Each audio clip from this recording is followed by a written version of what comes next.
Welcome my cute little subscribers and viewers. अब तक हमने तीनों सीरीज़ देख ली, मतलब कि इंडिविजुअल, डिस्क्रीट और कंटिन्यूस सीरीज़। साथ में कुछ स्पेशल केसेस भी देख लिए। तो अब क्या बचा? कुछ प्रॉपर्टीज़, वो भी देख लेते हैं। सबसे पहले हेडिंग डाल लो, वरना तुम भूल जाओगे। Properties of arithmetic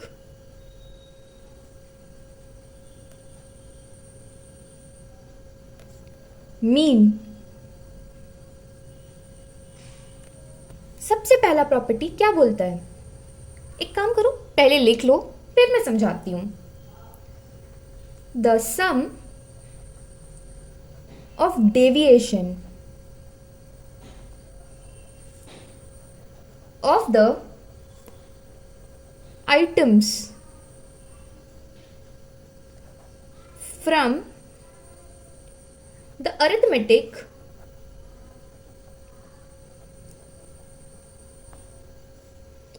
mean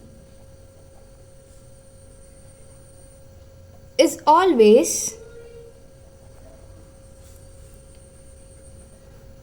equal to 0।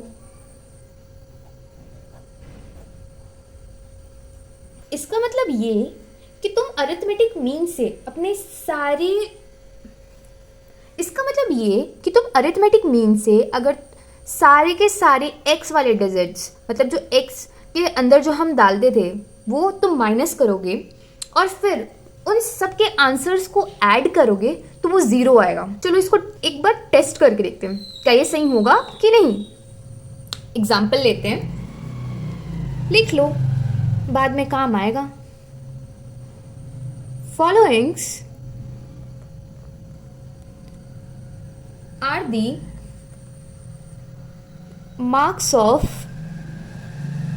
5 student.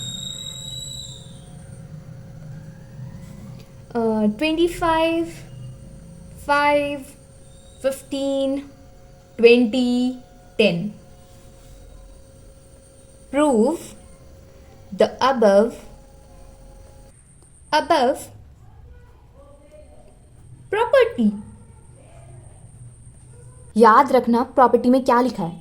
Some of deviation of the items from arithmetic mean. Arithmetic mean मतलब कि x बार। तो हमें पहले अरिथमेटिक मीन निकालना पड़ेगा। वो कैसे निकालेंगे? x बार इक्वल्स टू ये सारे का सम, मतलब कि 25 plus 5 plus 15 plus 20 plus 10 divided by number of observations, मतलब कि 1 2 3 4 5 इक्वल्स टू 75 बाय 5, मतलब कि 15। अब वो ट्राई करते हैं जो हमें बोला गया है, अरिथमेटिक मीन को आइटम से माइनस करना और फिर उनका सम निकालना। ठीक है, तो हमें x क्या क्या दिया गया है? x इज इक्वल्स टू 25, 5, 15, 20, 10 और हमारा डेविएशन मतलब कि x माइनस x बार। अब तुम बोलोगे कि हमें कैसे समझ आएगा कि x पहले आएगा कि अरिथमेटिक मीन? तो लाइन को तुम ध्यान से पढ़ो, पहले किस चीज़ के बारे में बात हो रही है और फ्रॉम किसके आगे लगा हुआ है। जिस चीज़ के बारे में हमेशा बात हो रही होगी वो पहले होगा और फ्रॉम के बाद वाली चीज़ें माइनस के बाद होगी। इसलिए x माइनस x बार, तुम्हारा x क्या है? 25। 25 minus 15 is 10। 5 minus 15 is minus 10। 15 minus 15 0, 20 minus 15 5 and 10 minus 15 minus 5। अब इन सब का टोटल 0 आना चाहिए।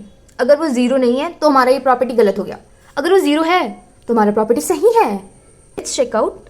सी 10 से 10 कैंसिल आउट हो जा रहा है, 5 से 5 कैंसिल आउट हो जा रहा है क्योंकि माइनस है, मतलब कि हमारा आंसर है 0।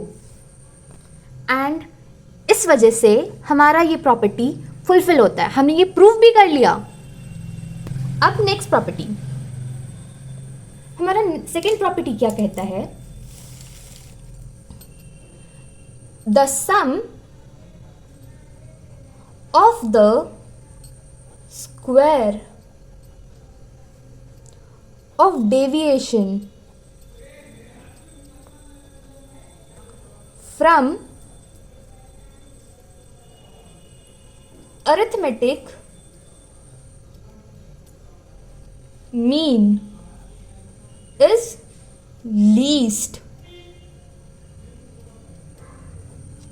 इसका ये कहना है कि अगर तुम आइटम्स को अरिथमेटिक मीन से सब्ट्रैक्ट करके उसको स्क्वायर कर दो और उन सारे आंसर्स को ऐड करो तो तुम्हारा सम सबसे लीस्ट होगा, सबसे कम होगा। ये भी हम ऐसे तो मान नहीं सकते, तो इसको भी ट्राई करके देखते हैं कि क्या ये सही है कि नहीं। एग्जाम्पल लेते हैं, followings are the marks of 5 students. 3, 2, 1, 4, 5. Prove the property.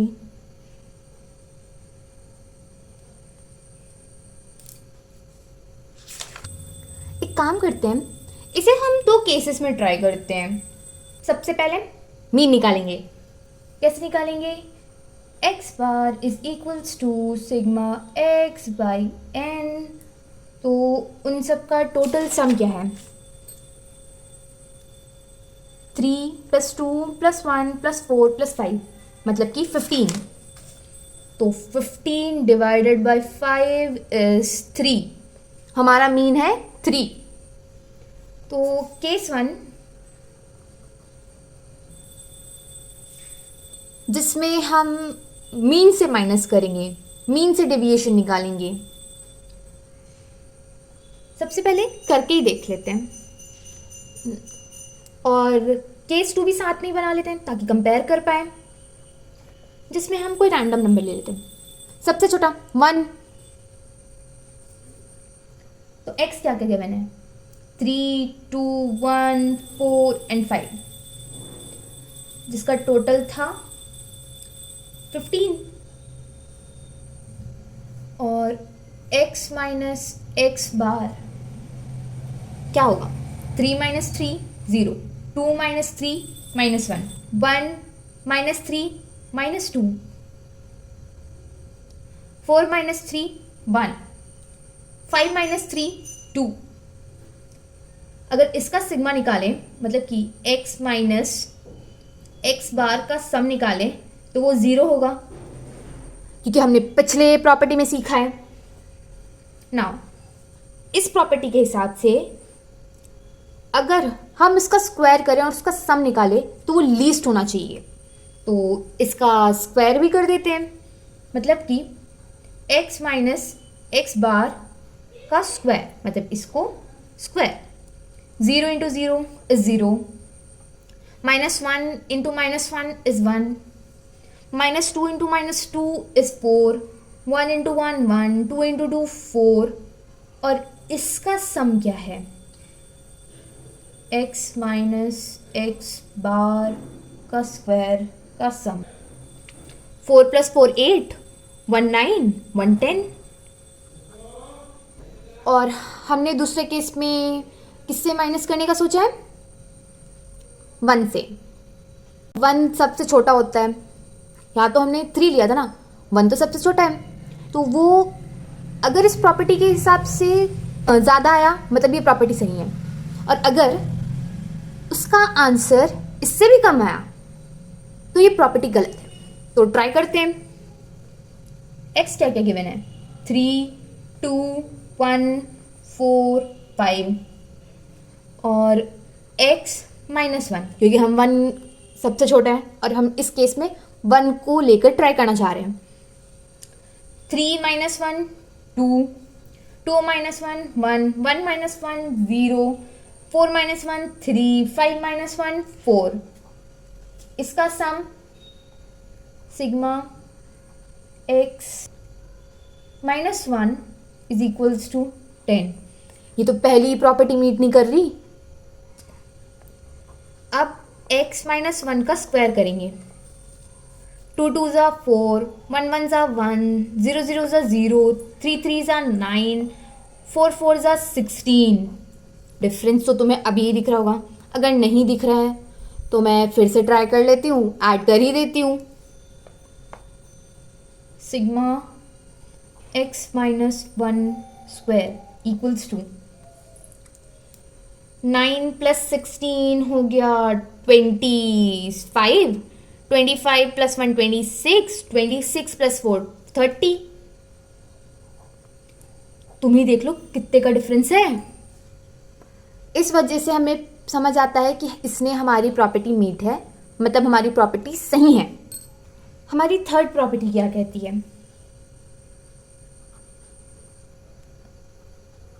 Arithmetic mean is affected by change in origin. अब तुम सोचोगे चेंज इन ओरिजिन का मतलब क्या है? साइड में एरो डाल के लिख लो. When a value is added or deducted from all observations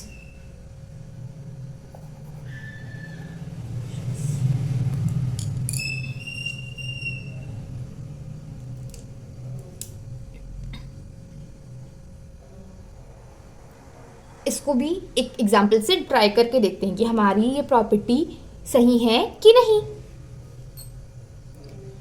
example, followings are the observations 2 7 6 1.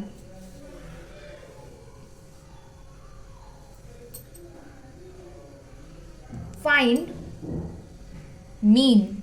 Mean कैसे निकालेंगे? x bar equals to sigma x by n equals to 2 plus 7 plus 6 plus 1 divided by 4 equals to 16 by 4 equals to 4. याद रखना यहाँ पे 4 आ रहा है. अब इसको इफेक्ट भी करके देखते हैं. एक काम करते हैं, इसमें 5 5 ऐड कर देते हैं. नाउ ऐड 5 इन all observations. तो न्यू ऑब्जर्वेशंस क्या होंगी?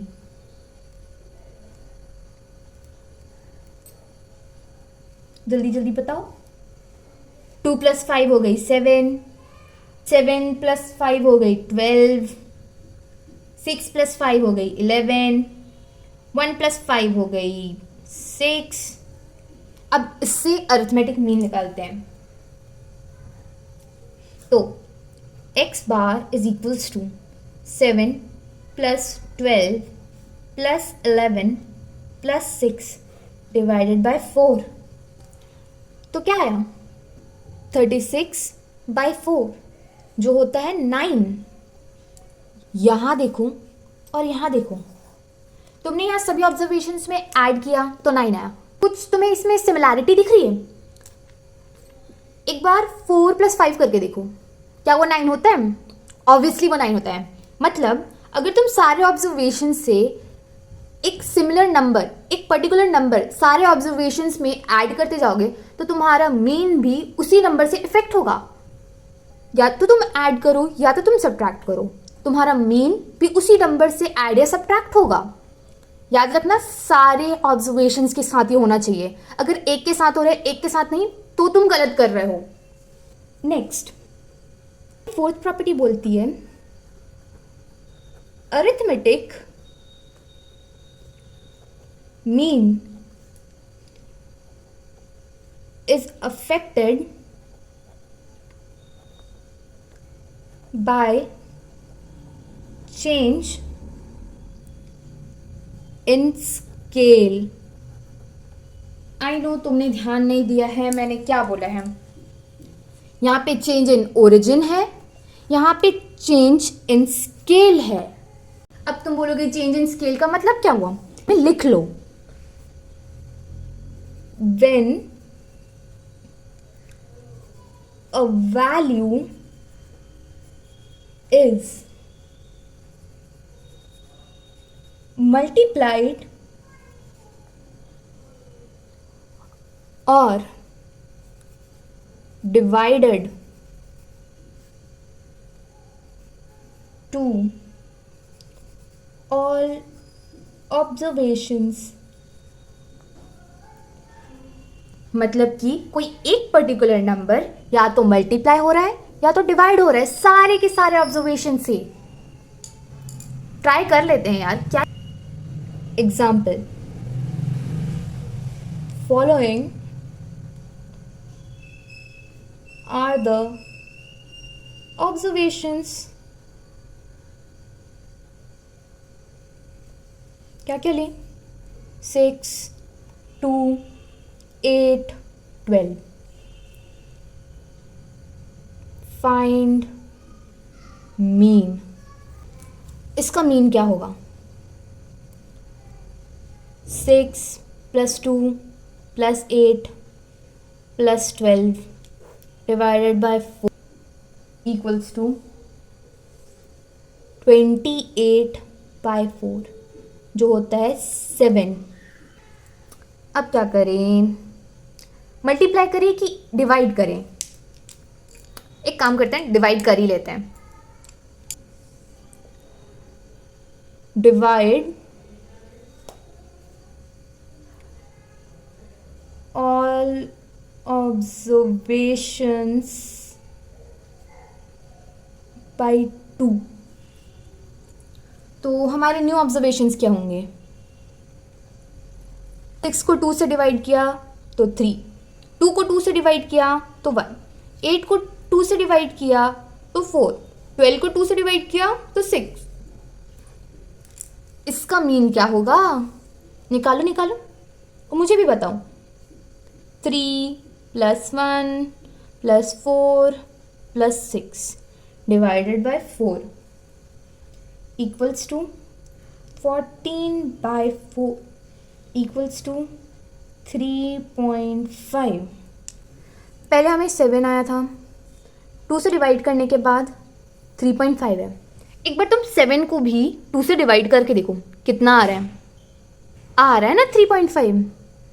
तो ये दोनों में है ना डिफरेंस 2 का, मतलब 7 को 2 से डिवाइड किया गया तभी 3.5।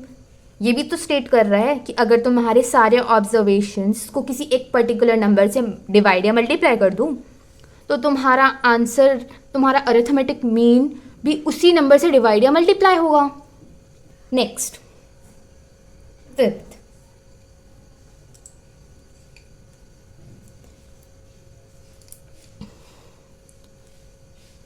प्रॉपर्टी बोलता है if all observations are k, then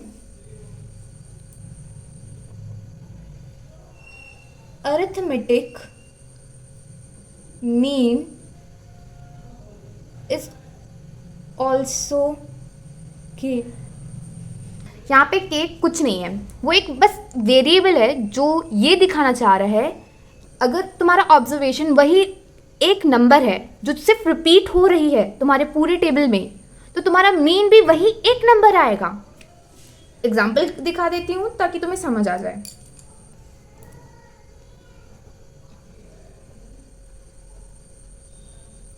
observation 7 7 7 7 7। तो x बार क्या हुआ, 7 7 सबको ऐड करेंगे, मतलब कि 7 plus 7 plus 7 plus 7 plus 7 divided by 5, क्योंकि वो नंबर ऑफ ऑब्जर्वेशंस है। क्या आया, 35/5। 35 को 5 से डिवाइड करें तो 7। सी, तुम्हारा सारा ऑब्जर्वेशंस 7 था, तुम्हारा अरिथमेटिक मीन भी 7 आया। अब हम देखेंगे हमारा लास्ट प्रॉपर्टी। तुम्हारी लास्ट प्रॉपर्टी बेसिकली है क्या, ये है combined mean.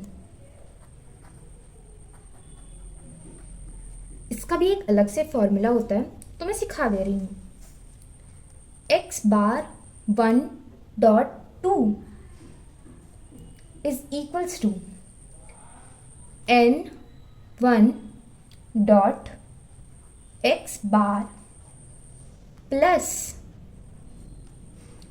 n2 dot x bar 2 divided by n1 plus n2। अब तुम सोचोगे अब ये नमूने क्या है, तो घबराओ मत, मैं सिखा रही हूँ। ये तुम्हारा कंबाइंड मीन।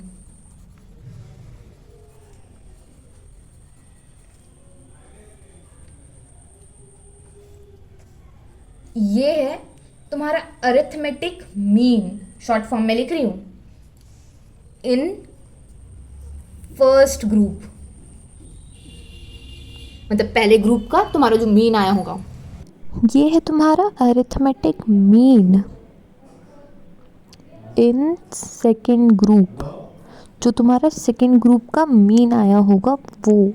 देखो यहाँ पे 2 है, यहाँ पे 1 है, इससे तुम्हें ये पता चलेगा कि ये किसका मीन है, फर्स्ट ग्रुप का या सेकेंड ग्रुप का।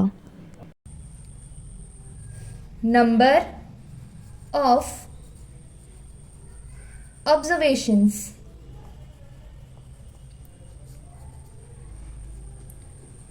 इन फर्स्ट ग्रुप, मतलब फर्स्ट ग्रुप में कितने ऑब्जर्वेशंस हमें प्रोवाइडेड है, और ये है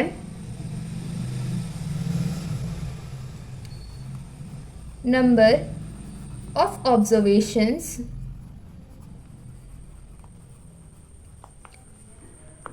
in second group.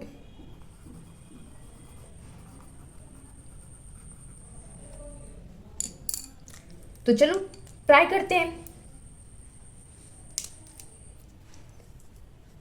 Example, group A, तुम्हारा अरिथमेटिक मीन है 40 और तुम्हारा n है 60। ग्रुप बी, अरिथमेटिक मीन है 35 और नंबर ऑफ ऑब्जर्वेशंस है 40। Find combined mean. तो सीधा तुम फॉर्मूला में पुट कर दो। फॉर्मूला है तुम्हारा x बार इंटू n1, हाँ यहाँ वाला डॉट मतलब कि into, plus x bar 2 into n2 divided by n1 plus n2। अब फॉर्मूला में वैल्यू पुट करते जाते हैं। 40 into 60 plus 35 into 40 divided by 60 into 40 plus है ये